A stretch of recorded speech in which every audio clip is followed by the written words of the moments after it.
Today, we're walking through a super practical topic that's being requested a lot, and that's how to perform a backdoor Roth IRA conversion using Fidelity Investments. Did you know if you make too much money, you're not allowed to contribute directly to a Roth IRA? And that's frustrating, right? Because the Roth IRA is one of the most powerful retirement tools out there. Your money grows tax-free, qualified withdrawals in the retirement are also tax-free. But there's a legal workaround called the Backdoor Roth IRA, and it's been around for years. It lets higher income earners still get money into a Roth. You just have to take one extra step to get there. So in this video, I'm going to show you 1, why people use the Backdoor Roth IRA in the first place, 2, exactly how to perform this conversion in Fidelity step by step, and 3, the 2 biggest mistakes people make all the time. So stick around to the end because I'll share a few tips to help you avoid those traps and make this as smooth as possible. Welcome to the channel. My name is Blake Gallowell with Shieldline Financial, where we help people get control of their money, build strong financial habits, and start creating the freedom that they've been working for. Now, before we get started, I want to be clear. At least as of the time of this recording, I am not a financial advisor. I am a financial coach where we help you optimize your finances so you can reach your goals, whether that's home ownership, an early retirement, or something simple like just taking more vacations per year. So this video is strictly so you understand how this works and avoid some of the common pitfalls that people run into along the way. And first, if you're someone who enjoys clear, easy to follow personal finance videos like this one, go ahead and hit the like and subscribe buttons down below. It really helps more people find this kind of content and helps grow the community we're building here at Shieldline Financial. All right, let's dive in. So first, why even bother with this process? Well, as silly as it sounds, the IRS sets income limits on who can contribute directly to a Roth IRA. If you make too much money in a given year, you can't make direct Roth contributions. But with a backdoor Roth, you could still fund a traditional IRA with after-tax money and then immediately convert that money into your Roth IRA. It's completely legal and very common, and as long as it's done correctly, you'll get the same end result: money growing tax-free inside your Roth IRA. So the key is how you do it. So let's go through a brief overview of the process.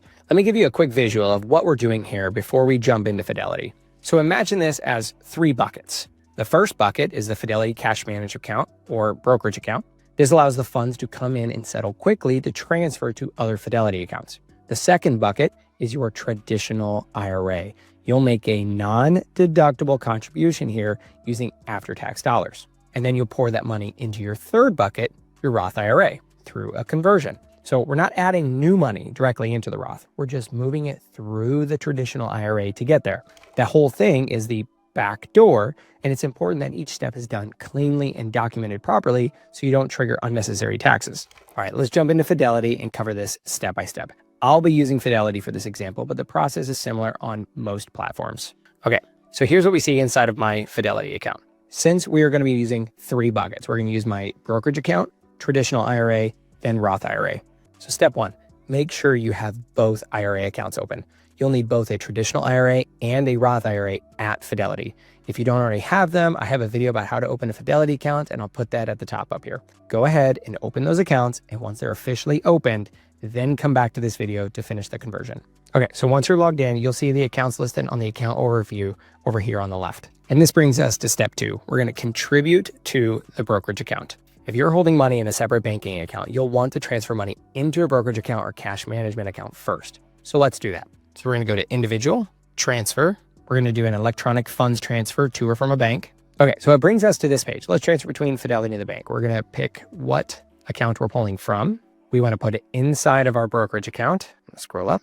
Okay, enter account details here. We're going to do a one-time investment. We're just going to put all $7,000 of the annual limit that we're putting in. Today's date of 11/11 and $7,000. It even lets you go up to $250,000 if you ever wanted to go up that far. You just can't do it for the Roth side. Click continue. All right, transfer details from the account to the brokerage account via electronic funds transfer. We're going to hit submit. And now we wait for those funds to settle before we can transfer them to our traditional IRA. Okay, now it has been 12 days since we've transferred the money from our bank to the brokerage account, and the funds have finally settled. Fidelity states it could take up to 10 business days if you pull the funds from Fidelity instead of pushing them from your bank. So be sure to plan this way ahead of time and keep an eye on it if you do it this way. This brings us to step 3, traditional IRA. This is when you'll fund your traditional IRA with after-tax dollars. Let's jump into Fidelity and see how we do this. See, from the main page, we have a few different options. We could transfer the money from this transfer button here on the top left. We can click here. We can do it from the IRA contributions. If you have this widget on the main page, you can do it from the Contribute Now button, or there is make a one-time recurring contribution on the right-hand side. So today we're going to just use the transfer button, as it's usually the way that we transfer any of the funds throughout the accounts anyway. So we'll click transfer and we'll do cash or shares between Fidelity accounts. Select the account to transfer from. This is where we go to the individual brokerage account. We want to choose the traditional IRA for the account we're transferring to. And this is where Fidelity makes it really neat. If you can contribute funds directly to a Roth IRA, this is where the recurring would come in. You can have it straight pulled from your account every month, pretty easy. For the backdoor Roth IRA conversion, we want to use the one-time payment. It's usually the easiest. Your money doesn't gain any interest, which creates a mess later for the pro-rata rule. So we're going to go ahead and just do one time here. We're going to do the full 7,000. And it's cool that they actually tell you your contribution limits down here to see how much you've actually placed. So we're going to do the full 7,000, click continue. From our brokerage account to traditional, and we're going to submit. And that's done. So when you make this contribution, make sure you do not take it as a tax deduction. This is what keeps it as non-deductible, meaning that you've already paid taxes on that money. That's what makes the backdoor Roth possible. Now that we've transferred the money, we'll have to wait for the transfer to go through and the funds to settle again. Once it hits the traditional IRA, we will schedule the transfer to the Roth IRA. We want to do this as soon as possible in order to reduce the amount of interest gained in the account before we do the conversion. Now that we've moved our money from a brokerage account to a traditional IRA, the Fidelity is actually telling us the money can be moved right now. It's able to be transferred. So let's go ahead and go through that. Okay, so we go to our traditional IRA here on the left. So it's showing available to trade, settled cash is 0. However, if we go through our transfer menu like we just did with the traditional IRA, from the traditional IRA, it shows cash available to withdraw. So we're going to go ahead and try. Select an account to the Roth IRA. And this is where it starts prompting you for your tax withholding information, because this is very important. You may need to pay taxes on funds that you haven't been taxed on. This is if you had any interest that was gained in your traditional IRA, that particular interest is a taxable amount. So now that we read through it, we're going to go through, I understand that I'll have to pay taxes later, continue, and we want to transfer all of my account. This account, and we want to keep the account open so that way we can use it again next year. Transfer details from the traditional IRA to the Roth IRA, today's date, same date that we put it in from the brokerage to the traditional to try to minimize that interest gain. And we'll try to submit. And we've submitted the transfer. I'm going to go ahead and take a screenshot for this to keep for my records. One thing I want to reiterate, you'll want to complete this conversion as soon as possible after making your initial contribution.